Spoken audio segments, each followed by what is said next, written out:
Jésus approuve l'accumulation de richesses. Ne vous amassez pas de trésors sur la terre, où la teigne et la rouille détruisent, et où les voleurs percent et dérobent.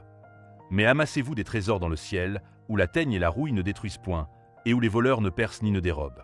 Car là où est ton trésor, là aussi sera ton cœur.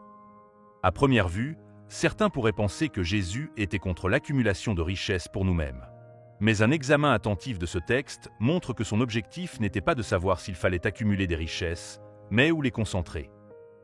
En raison de l'instabilité sociale ou économique, des guerres, de la malhonnêteté et de la fraude, de la nature éphémère, périssable ou dégradante des choses, et même de notre vie, aucune richesse terrestre n'est véritablement assurée. Mais plus que cela, la mort finira par nous séparer de tout ce que nous possédons. À moins que... À moins que quoi? Eh bien, à moins que nous puissions envoyer nos richesses devant nous dans l'autre vie, dans l'éternité. Et c'est exactement ce que Jésus dit.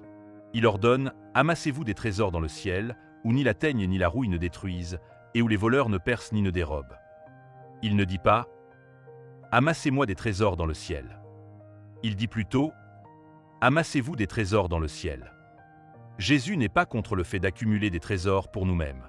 Il est contre la folie de les accumuler là où nous savons qu'ils seront perdus à jamais. Selon Jésus, tout ce que nous investissons pour soulager la souffrance et conduire les autres au salut est stocké au ciel et nous attend. Alors que tout ce qui est investi sur terre sera perdu, ceux qui investissent au ciel et prévoient d'y être recevront tout en retour. Tout. C'est un investissement sans risque. En rendant notre dîme et nos offrandes promises, puissions-nous mettre nos désirs en dernier et Dieu en premier.